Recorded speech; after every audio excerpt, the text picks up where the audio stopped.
Get ready for another microdose. And hey, if this information is jiving with you, then check out the full episode. The link is in the show notes. Enjoy the ride. Yeah, he talks about being inadequate here. Right. You know, so many of these folks, again, are so well accomplished. Well, we are too. We are well accomplished, but we're also telling ourselves these negative stories, negative narratives. So the next one is Serena Williams, the superstar tennis player. And Serena admitted to always copying her older sister, Venus. In an interview with Oprah, she said, there were 2 Venus Williamses in our family. It was crazy. At restaurants, my parents would make me order first.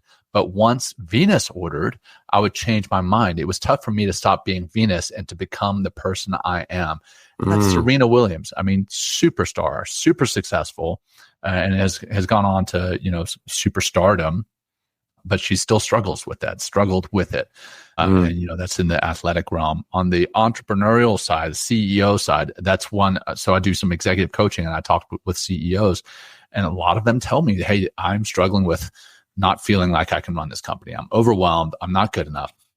And one of the top CEOs in the country, Howard Schultz, Starbucks, admitted to feeling undeserving and insecure.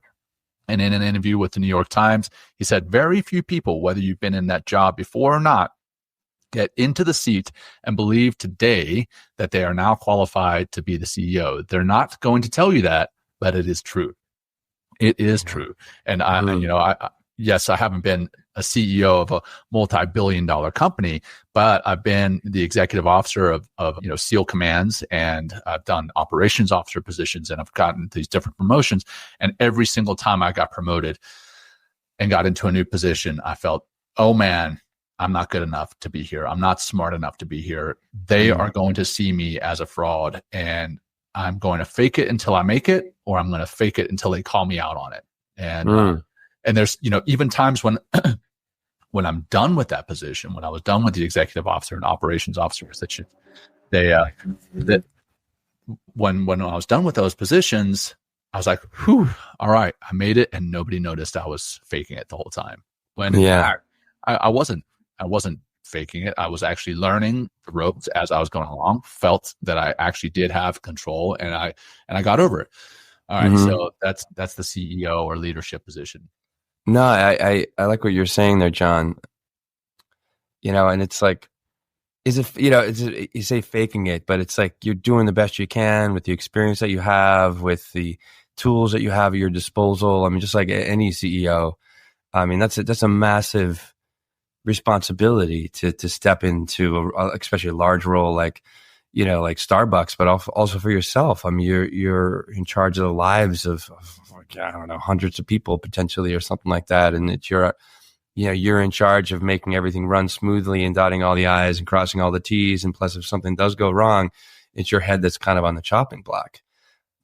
And I think one thing, when you mentioned Serena Williams, I think imposter syndrome, it could be helpful in some ways because it brings humility, because if Serena Williams, she's the most accomplished female athlete of all times, like of ever. I mean, she's, I don't know how many Grand Slams she's won and titles that she won, but it's like, it's in the top 20 or almost 30, I think, at this point. And this is actually right now, yesterday she played in this is her last US Open. She won yesterday, apparently.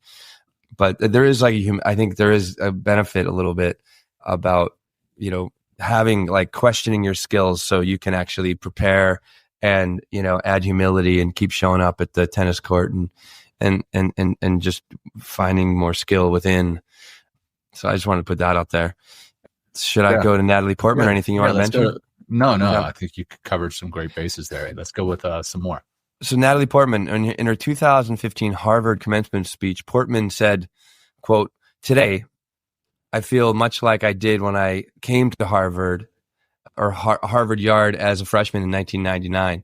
I felt like there had been some mistake, that I wasn't smart enough to be in this company, and that every time I opened my mouth, I would have to prove that I wasn't just a dumb actress." There you go. That's Natalie Portman talking about her early days at Harvard. Who's this Natalie Portman person? Who is that? She's a giant star, man. I've had such a crush on her over the years. Oh God, a totally not Natalie Portman crush. Even Tom Hanks, he says, no matter what we've done, there comes a point where you think, how did I get here? When are they going to discover that I am in fact a fraud and take everything away from me? I mean, that's Tom Hanks, which is like, could you have a better career than him? And my Richard Branson, he's fucking great, man. And Richard Branson says, famously quotes, if someone offers you an amazing opportunity, and if you're not sure you can do it, say yes, then learn how to do it later. And, I mean, I'm not surprised that comes from Richard Branson, considering what he's done, and really, I think I love that whole idea of saying yes instead of turning it down and saying no, because I've had friends that work in I'm thinking of a friend right now who works in the stunt industry, and, he got a job like to drive like a motorcycle or something like that. And I think it was some sort of vehicle that he had to drive and be good at it. And they knew him. So they gave him the work, and he took the job, and he had no idea what he was doing. So he immediately, went out and started working. He had like several weeks or more before production started, and he got really good at it. But, I think just saying yes sometimes might be a way to counteract some of that imposter syndrome and stepping into the arena, and it's never pretty, necessarily, and it shouldn't be. I don't think life is messy, very, very messy. And when you're trying new things, it's always going to be very messy. And I think it's important just to give yourself the grace to try new things, number one, but also to fail. Yes. But also, like, what results are you just keep hey, thanks for joining us on this journey. Small doses lead to big changes. If you're vibing with this snippet, then take a listen to the full episode by clicking the link in the show notes. If you would like to plug in deeper to what we're doing, head to mentalkingmindfulness.com or text MTM to 33777. Until next time, peace.